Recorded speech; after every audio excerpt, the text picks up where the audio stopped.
G'day folks, Mad Aussie here and welcome to the Aussie Report.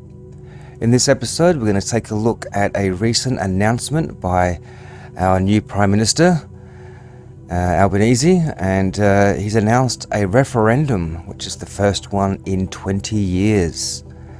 So taking a look at the website here from msn.com,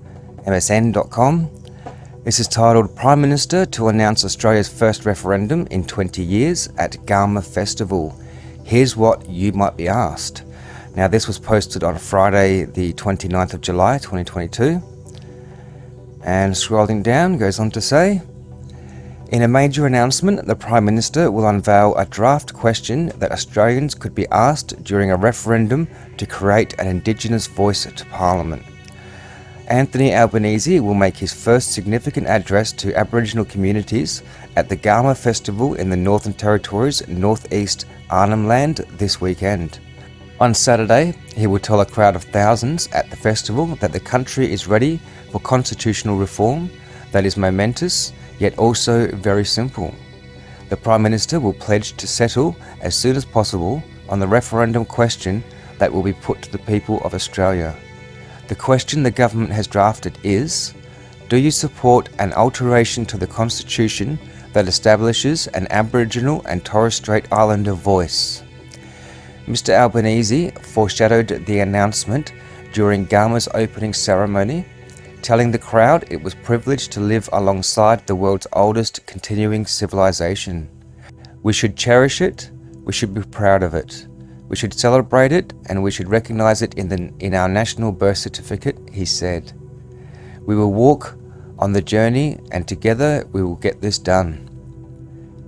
Pressure has been mounting on Mr Albanese to take practical steps to deliver on his election pledge to implement the Uluru Statement from the Heart and hold a referendum on a voice to Parliament within 2 years. Proposed wording for the constitutional reform revealed. The statement called for an enshrined National Indigenous Advisory Body to advise the Federal Parliament on laws and policies affecting First Nations people, along with a National Commission to oversee treaty negotiations.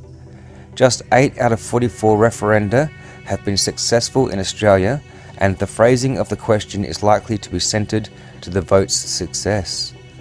On Saturday, Mr Albanese will signal his intention to put forward a proposal for a voice that would be an unflinching source of advice. He will also reveal the proposed wording of 3 sentences to be added to the nation's founding document. Number 1. There shall be a body to be called the Aboriginal and Torres Strait Islander Voice. Number 2. The Aboriginal and Torres Strait Islander voice may make representations to Parliament and Executive Government on matters relating to Aboriginal and Torres Strait Islander peoples. Number 3. The Parliament shall, subject to its Constitution, have power to make laws with respect to composition, functions, powers and procedures of the Aboriginal and Torres Strait Islander voice.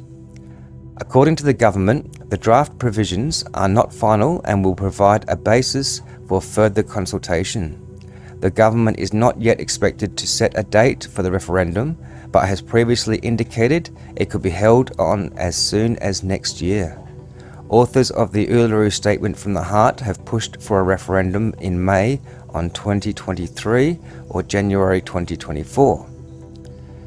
Mr Albanese has travelled to Garma with Indigenous Australians Minister Linda Burney and Senator Pat Dodson with Special Envoy for Reconciliation and the Uluru Statement from the Heart. Shadow Indigenous Affairs Minister Julian Leeser is also attending, and amid reports to growing opposition to a referendum within the Liberal Party that could derail the government's push for bipartisan support. In her maiden speech this week, Northern Territory Senator Jacinta Price described the voice as a symbolic gesture and risked dividing the country along racial lines, reportedly sowing doubt among some of her Conservative colleagues.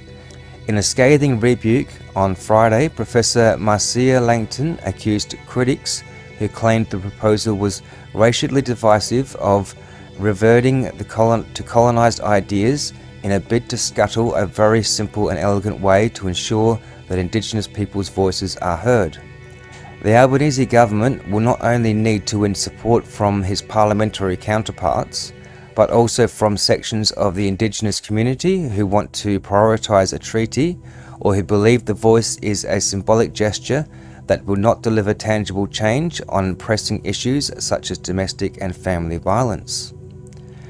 We can do both, and we have to. In a transcript of the Prime Minister's speech, due to be delivered in Arnhem Land, Mr Albanese will seek to address these views.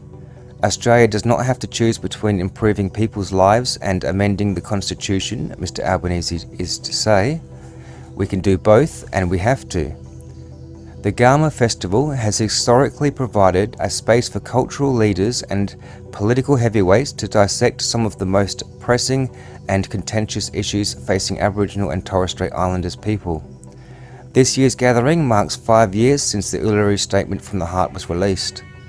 Festival director Denise Bowden said it was time to move beyond the rhetoric. It's really important that we don't leave Garma without some progress. I sense the generosity is wearing a little thin, she noted. Okay, so that's the end of that article. Let me know what you think in the comments below. Like, share, subscribe, all that good stuff, and I'll catch you guys on the next episode.